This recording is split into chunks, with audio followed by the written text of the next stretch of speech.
In Before the News Was Fake, Remembrances of a Rolodex, we will put a name and a face on the journalists who worked for the United Press International Wire Service in the 1960s, 1970s, and 1980s.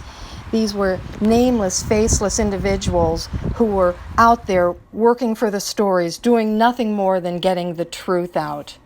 The interviews in the book are men and women that will tell true tales of what it's like to be on the battlefield with a pen and a paper, not a gun. They'll take you to an earthquake in Mexico City where 10,000 people died, and you will be reminded of the rest of the story, the way UPI did it, by Rolodex.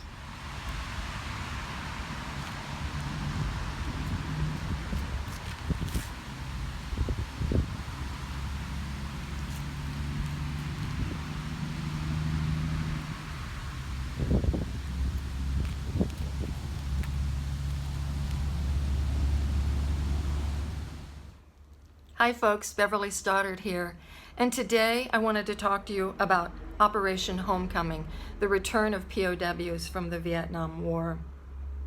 On January 27, 1973, Henry Kissinger, working on behalf of President Richard Nixon, negotiated a ceasefire with the North Vietnamese that ended the US military action in Vietnam.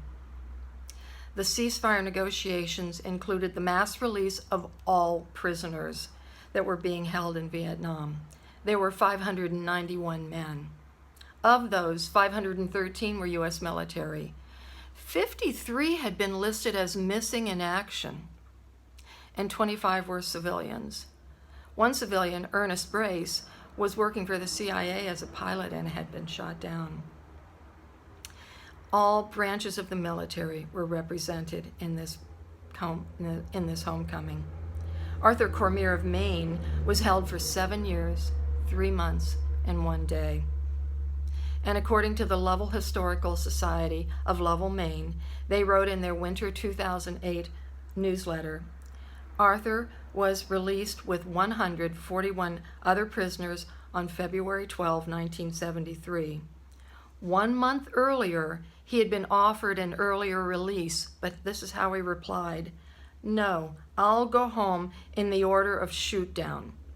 We had all agreed the sick and the wounded would go first, and then by order of shoot down, and we stuck to that agreement." It's interesting what the U.S. military did to prepare for this. They established two-man teams who were carefully matched by the rank, background, and interest of each man, that they would accompany them on this journey home and establish a rapport with them and try to help make it easier in this transition. I had the great good fortune to speak with Wayne Phaneuf of the Springfield Republican newspaper. Back at that time, he was a staff reporter for the Republican.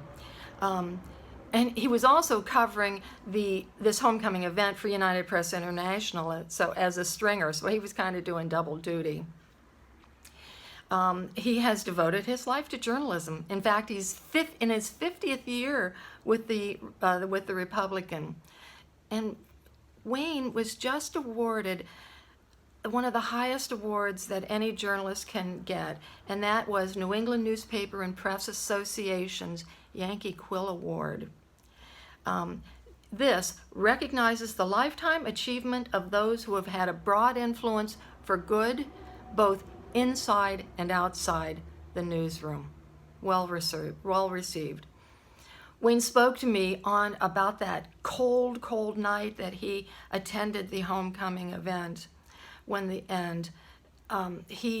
were flying into the Westover Air Force Base, but now it's called the Westover Air Reserve Base. It's one of the few remaining active military air bases in the northeast of the United States. Wayne said that it was so cold on that tarmac that night that his photographer, Ed Malley, got frostbite in his hands. Gloves weren't doing their job that night. It was so cold, and the camera was so big and clunky, and it was something that stayed with him the rest of his life. Cold nights. They came in on B-52 bombers. These are monster airplanes. They're huge, enormous things. And the military had called this Phase 2. Initially, they had brought into Clark Air Force Base in the US Philippines, and that's where they got emotional and physical evaluations. And it was also the first time they had a chance to call home in all these years. Once they had clearance, they were flown home.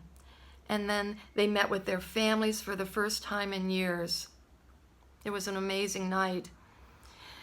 They met their families, but remember, there were no parades, there were no bands. It was the middle of the night. It was the middle of winter.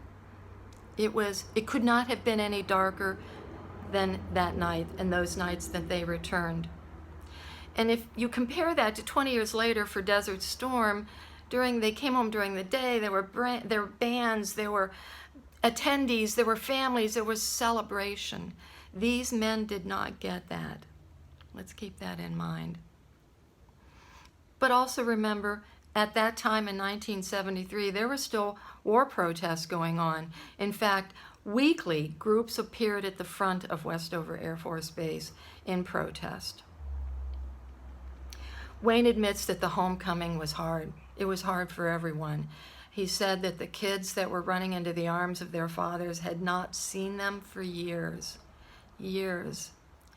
And he then mentioned one personal fact that really stood out to me also.